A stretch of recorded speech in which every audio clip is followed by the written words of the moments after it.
Today I am going to tell you about the life and times of James K. Polk. After extensive research, I am credible to tell you about the life and times of James K. Polk. Today we will look at his life before, during, and after his presidency, so let's get started. First, let's look at James K. Polk's life before presidency.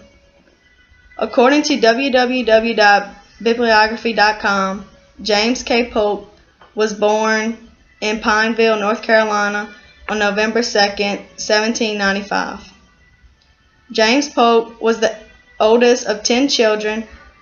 His parents, Samuel and Jane Polk, raised all 10 children in a strict environment.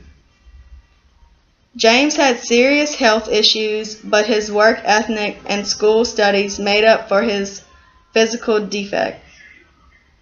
After high school, he attended the University of North Carolina, where he graduated from there with honors in 1818. While working on his legal studies, he secured a job as a clerk of the state senate. He used his law and state house connections as stepping stones to his political career. www.millercenter.org says that in 1823, James K. Polk hard work paid off. In the year of 1823, he became a member of Tennessee's House of Representatives, where he served 2 years. In 1825, he earned a seat in the United States House of Representatives from Tennessee's 6th District. He repeated this victory 6 times. In 1813, with a lot of support from Andrew Jackson, Polk became the Speaker of the House and maintained the position until 1839.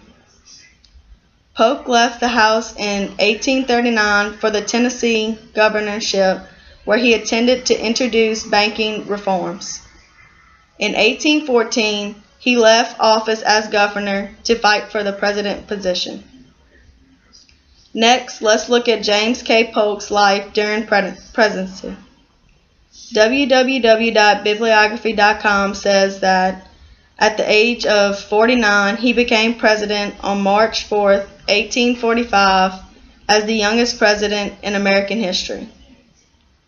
Polk went against all odds and became the 11th president of the U.S. Polk's opponent was Henry Clay. The campaign centered around the idea of Texas, which Polk supported and Henry Clay opposed. Polk received 50% of the popular votes and 170 out of 175 electoral votes. George Dallas became his vice president. According to www.about.com, James K. Polk led a sweeping victory in the Mexican-American War.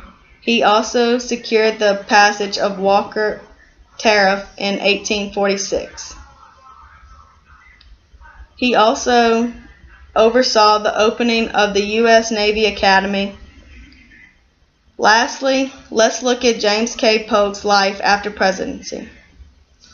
Polk did as he promised and didn't run for the re-election. At the end of his terms, Polk retired on March 4, 1849. After 3 months of post-presidency, James died at the age of 53 on June 15, 1849. Today we have looked at James K. Polk's life before, during, and after his presidency. James K. Polk was not a president that everyone talked about, but while in office, he got the job done and did what he promised. Polk wanted a good name for himself, and that is what he got. He went down as a lawyer, planner, and the 11th president of the United States. James K. Polk seemed like a wonderful president, and I enjoyed learning about the life of him. Thank you for your time.